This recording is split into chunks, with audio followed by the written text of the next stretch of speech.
Dear students, I hope everyone is well. I am Deepak. I have appeared in front of you again with another new video. Today I will discuss the next four boards of 2019. সুপ্রিয় শিক্ষার্থী বন্ধুরা, যদি আমার ভিডিওতে কোনো ভুল ত্রুটি ধরা পড়ে তাহলে অবশ্যই ক্ষমার দৃষ্টিতে দেখবে।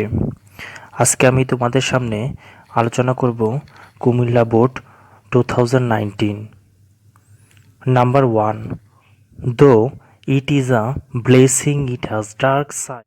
যদিও ইহা একটি আশীর্বাদ স্বরূপ, তবুও এর কিছু বিপরীত দিক রয়েছে। দ্যাট মিন্স খারাপ দিক রয়েছে। এই সেন্টেন্সটি রয়েছে কমপ্লেক্স সেন্টেন্সে।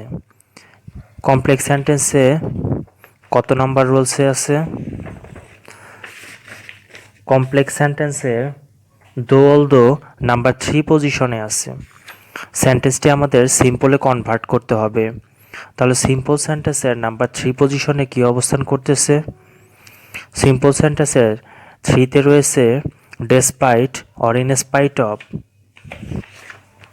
সো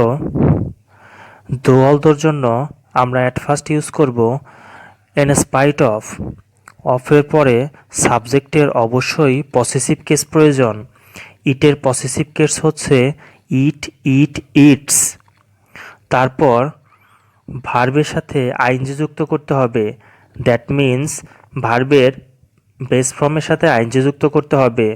যেহেতু এখানে মেন ভার্ব নেই, অ্যামিজ আর ওয়াজ ওয়ারের জন্য বিং ব্যবহার করতে হয়। এই নিয়মটি আমরা আগেও লক্ষ্য করেছি। আরেকবার আমরা দেখে নেই। অ্যামিজ আর ওয়াজ ওয়ার প্রয়োজনে বিং ব্যবহার করতে হয়। হ্যাভ হ্যাজ হ্যাডের জন্য হ্যাভিং ব্যবহার করতে হয়। সো আমরা উত্তরটা লিখব in spite of its being a blessing. বাকি সাবজেক্টের পর যা আছে তা অপরিবর্তিত থেকে যাবে। It has a dark side. Number 2. Because of its usefulness.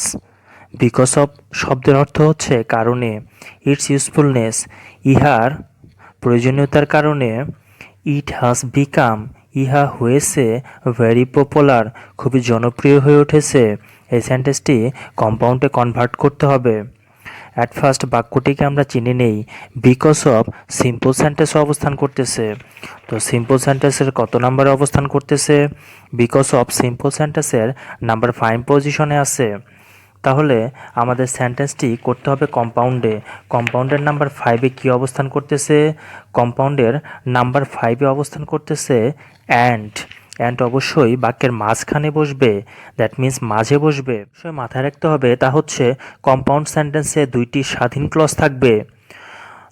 So প্রথম সেন্টেন্সে আমাদের কোনো সাবজেক্ট নেই, তাই পরের বাক্যের সাবজেক্ট হিসেবে আমরা ইট এনেছি। যেহেতু বাক্যটি প্রেজেন্ট বা বর্তমানকে নির্দেশ করেছে, তাই ভার্ব হিসেবে ইজ ব্যবহার করেছি। বাকি যা ছিল তা লিখব ইউজফুল। তবে একটা বিষয় আমাদের অবশ্যই মাথায় রাখতে হবে, ইটস হলো পসেসিভ কেস। পসেসিভ কেসের পরে অবশ্যই যে শব্দটি বসবে তা অবশ্যই নাউন হবে। ইউজফুলের সাথে আমরা নেসও যুক্ত করাতে এটি নাউন হয়েছিল। এখন অ্যামিজারের পরে অবশ্যই আমরা অ্যাজেক্টিভ লিখব। তো ইউজফুল শব্দটি একটি অ্যাজেক্টিভ। তারপর মাঝখানে কমা উঠে বিকজ অফের জন্য অ্যান্ড ইউজ করব। বাকি যা আছে তা অপরিবর্তিত থেকে যাবে। It has become very popular. Number 3. Without computer. Computer ছাড়া we can not imagine our modern life. আমরা আমাদের আধুনিক জীবন কল্পনাই করতে পারবো না। কমপ্লেক্স সেন্টেন্সে কনভার্ট করতে হবে। অ্যাট ফার্স্ট বাক্যটাকে চিনে নেই আমরা। উইদাউট কম্পিউটার, কম্পিউটার ছাড়া। তো উইদাউট আমাদের বাক্যের কোথায় অবস্থান করতেছে? উইদাউট সিম্পল সেন্টেন্সের নাম্বার 7 পজিশনে আছে। তো আমরা কমপ্লেক্স সেন্টেন্সের 7 পজিশনে কি অবস্থান করতেছে? কমপ্লেক্স সেন্টেন্সের 7 পজিশনে রয়েছে আনলেস অথবা ইফ প্লাস নট। সো বাক্যটা হবে আনলেস উই। আমরা আগেই বলেছি কমপ্লেক্স সেন্টেন্সের 2টি ক্লজ থাকবে, একটি স্বাধীন ক্লজ আর একটি হলো অধীন ক্লজ। তো আনলেস যুক্ত যে বাক্যটি আছে এটি অবশ্যই অধীন। দ্যাট মিন্স পরাধীন ক্লজ। আনলেস উই, পরের বাক্য থেকে আমরা উই সাবজেক্ট হিসেবে ইউজ করব। ক্যান ভি ওয়ান হওয়ার জন্য আমরা এখানে ইউজ ভার্বটি ভি ওয়ানে ব্যবহার করেছি। আনলেস উই ইউজ কম্পিউটার, যদি না আমরা কম্পিউটার ব্যবহার করি, we can not imagine our modern life, পরবর্তী অংশটি অপরিবর্তিত থেকে যাবে। এরপর আমরা আলোচনা করব Chittagong road 2019। Number 1, he always help the needy, তিনি সর্বদাই দরিদ্রদের সাহায্য করতেন। সেন্টেন্সটি কমপ্লেক্সে কনভার্ট করতে হবে। সেন্টেন্সটি রয়েছে সিম্পল সেন্টেন্সে একটি সাবজেক্ট একটি ভার্ব, দ্যাট মিন্স একটি ক্লজ। এখন যেহেতু কোনো নিয়মের মধ্যে বা রুলসে পড়েনি, তাই সেন্টেন্সটি আমাদের কমপ্লেক্সে কনভার্ট করার জন্য রিলেটিভ প্রোনাউন ইউজ করতে হবে। সো হি অলওয়েজ হেল্পড, তিনি সর্বদাই সাহায্য করতেন। শুধু আর্টিকেল দাকে পরিবর্তন করে দোজ ইউজ করতে হবে। আপনাদের একটা বিষয় ভালো মতো জানতে হবে, তা হচ্ছে আর্টিকেল দি বা দা এর জন্ম হয়েছে ডিমোস্ট্যাটিক প্রোনাউন থেকে। দিস, দেস, দ্যাট, দোস এই চারটি শব্দ থেকে। দিস কাছের একবচন বোঝাবে, দেশ কাছের বহুবচন বোঝাবে, দ্যাট দূরের একবচন বোঝাবে, দোস দূরের বহুবচন বোঝাবে। সো অবশ্যই এই সেন্টেন্সটি পাস্টে ছিল, দূরের বহুবচন বোঝাচ্ছে।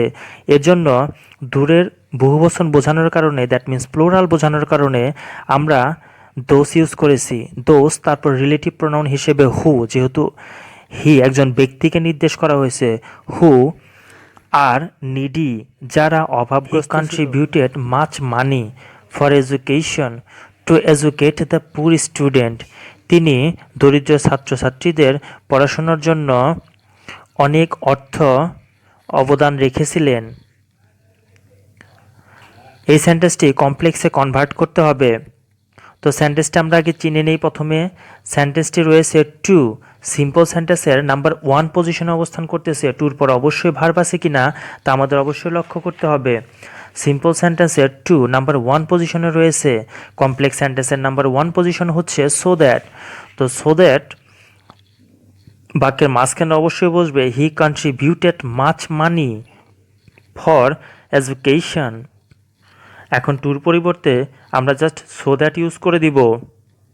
তারপর আরেকটা কথা মাথায় রাখতে হবে, কমপ্লেক্স সেন্টেন্সে 2টি সাবজেক্ট 2টি ভার্ব।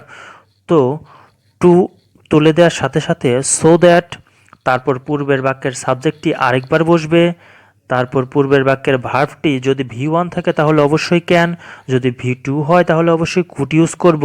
বাকি যা আছে তা অপরিবর্তিত থেকে যাবে। হি কুড এডুকেট দ্য পুর স্টুডেন্টস। নাম্বার 3, দো he had a vast wealth, যদিও তার বিশাল সম্পত্তি ছিল, he didn't spend for his own, তিনি তার নিজের জন্য ব্যয় করেননি। সেন্টেন্সটি কম্পাউন্ডে কনভার্ট করতে হবে। তো সেন্টেন্সটি ডো অলদো রয়েছে। ডো অলদো হচ্ছে কমপ্লেক্স সেন্টেন্সের নাম্বার 3 পজিশনে রয়েছে। তো কম্পাউন্ড সেন্টেন্সের নাম্বার 3 পজিশনে আছে বাট, নাম্বার 3 পজিশনে রয়েছে বাট। সো শুধু দো এই শব্দটিকে তুলে দিয়ে মাঝখানে যেখানে কমা আছে সেইখানে কমার জায়গায় আমরা বাট লিখে দিব। বাকি যা আছে তা অপরিবর্তিত থেকে যাবে। সো কি হতে পারে, he had a vast wealth but he didn't spend for his own. এমন সব ভিডিও পেতে চাইলে আশা করি লাইক, কমেন্ট, শেয়ার এবং সাবস্ক্রাইব করবেন। পরবর্তী ভিডিও নিয়ে আবারও আপনাদের সামনে হাজির হব। সে পর্যন্ত সবাই ভালো থাকবেন, সুস্থ থাকবেন।